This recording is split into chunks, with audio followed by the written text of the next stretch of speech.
Pengembangan kompetensi bidang sosial entrepreneur semester 5 Program Studi Ekonomi Syariah Fakultas Ekonomi dan Bisnis Islam UIN Sunan Ampel Surabaya tahun 2019 berlokasi di Desa Gosari, Kecamatan Ujung Pangkah, Kabupaten Gresik. Kami dari kelompok 10 dengan bertemakan tambang, pembangunan, dan perekonomian akan menjelaskan lebih lengkapnya informasi-informasi yang kami dapat dari beberapa narasumber.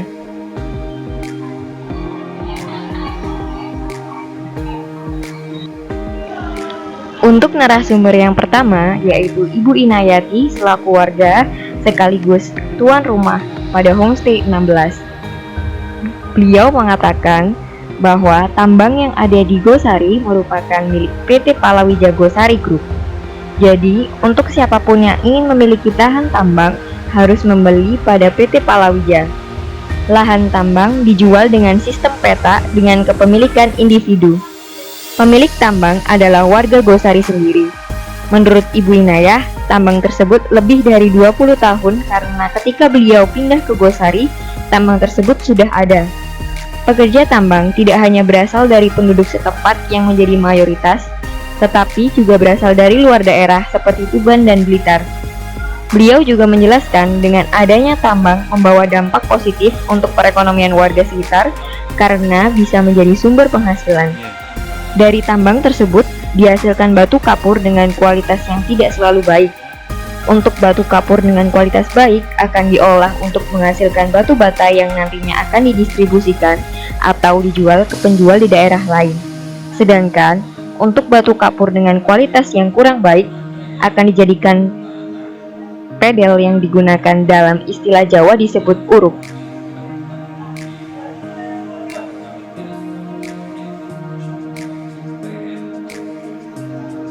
Narasumber yang kedua yaitu Mas Kusni dengan pekerjaan sebagai pekerja tambang. Mas Kusni merupakan pemuda asli Gosari yang bekerja di pertambangan yang ada di Desa Gosari. Menurut penuturan beliau, bahwa pemilik lahan tambang yang ada di Desa Gosari adalah PT Palawija Gosari Group. Pemilik perusahaan tersebut adalah warga Gosari. Menurut penuturannya, tambang tersebut ada sejak lama karena orang terdahulu sudah melakukan kegiatan penambangan. Jika diperkirakan, Mas Kusni mengatakan tambang tersebut ada sekitar tahun 70-an. Alur pembelian dimulai dari perseorangan membeli lahan tambang pada PT Palawija Gosari Group. Ukuran per lahan sebesar 21 kali 12 meter dengan harga sekitar 30-40 juta rupiah. Dengan adanya tambang tersebut tentu dapat menumbuhkan perekonomian warga Gosari karena semua terlibat dalam kegiatan penambangan. Dimulai dari pekerja mayoritas warga lokal dalam proses pendistribusian untuk truk yang akan keluar dari area tambang harus membayar sebesar 100.000 pada PT Palawija Gosari Group. Warga Desa Gosari juga menggunakan produk hasil tambang untuk bangunan rumah mereka. Selain itu, hasil produksi juga disalurkan ke daerah Galangan. Jika masih di area tambang, harga batu kapur dihargai 400.000 untuk 1.000 biji. Akan berbeda harganya jika sudah berada di luar area tambang. Akan dijual dengan harga terserah pada pengepul. Jadi, pada akhirnya kekayaan tersebut berputar pada warga Gosari seperti rantai makanan saling berhubungan. Dengan adanya kegiatan penambangan secara terus-menerus, tentu akan berdampak pada lingkungan. Sehingga, untuk melindungi aset Bukit Kapur, dibuatlah tempat wisata. Tempat wisata dengan nama Wagos ini berhasil menarik perhatian warga dari daerah lain untuk berkunjung. Jadi, selain untuk melindungi aset, adanya wisata juga dapat menjadi sumber penghasilan warga Gosari. Narasumber selanjutnya yaitu Bapak Abdul Manan. Beliau masyarakat asli dari Gosari yang bermata pencarian sebagai petani. Beliau sekarang juga memiliki lokasi tambang sendiri yang berlokasi di pos 5 di daerah Banyu Urip, Ujung Pangkah. Dikelola hampir 20 tahun lebih dan sudah memiliki alat dan pekerja sendiri. Pekerjanya dulu masih banyak dari orang luar Gosari seperti kota Tuban, karena orang Gosari banyak yang menjadi tenaga kerja Indonesia di Malaysia. Untuk akhir-akhir ini, banyak yang sudah kembali dan memilih menjadi pekerja tambang. Dengan memiliki lokasi sendiri, membuat perekonomian keluarga Bapak Abdul Manan meningkat. Bapak Abdul Manan tidak memberikan target kepada pekerjanya. Hasilnya sesuai dengan kemampuannya si pekerja.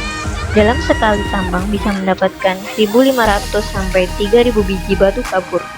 Sehingga para pekerja tambang dapat memiliki rata-rata penghasilannya sekitar 500.000 sampai 1 juta dalam seminggu. Hasil tambangnya dijual di sekitar Jawa Timur seperti Kota Lamongan, Kota Sidoarjo, dan di daerah-daerah Jawa Timur lainnya. Setiap daerah memiliki harga yang berbeda.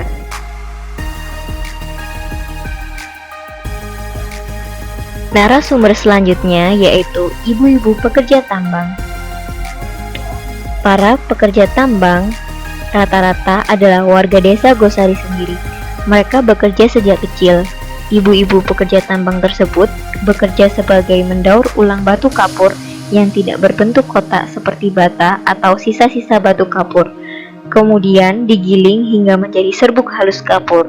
Fungsi dari serbuk halus kapur tersebut digunakan sebagai pupuk dan bahan kosmetik. Jika sudah menjadi serbuk halus, serbuk tersebut akan dimasukkan ke dalam karung dengan ukuran sekitar 25 kg. Kemudian akan disetor kepada PT Palawija. Ibu-ibu pekerja tambang juga mengatakan jika target yang ditetapkan oleh PT Palawija tersebut adalah 105 karung untuk 2 orang. Jika target itu sudah terpenuhi, maka setiap orang akan mendapatkan upah sebesar 250.000 per orang. Itu pun jika truk yang mengangkut karung tersebut datang.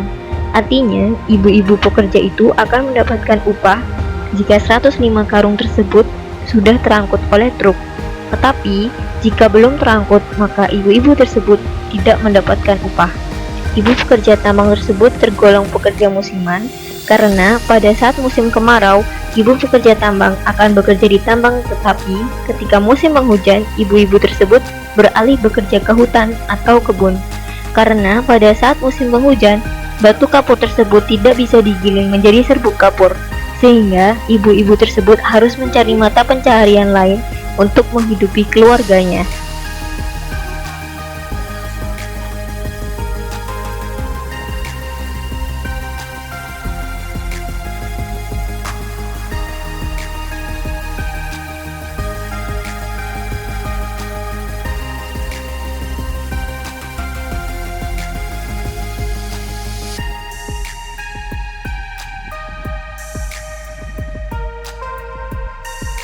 Berikut ini adalah denah yang dapat dilihat untuk melihat lokasi Bukit Kapur, atau bisa juga disebut dengan transek.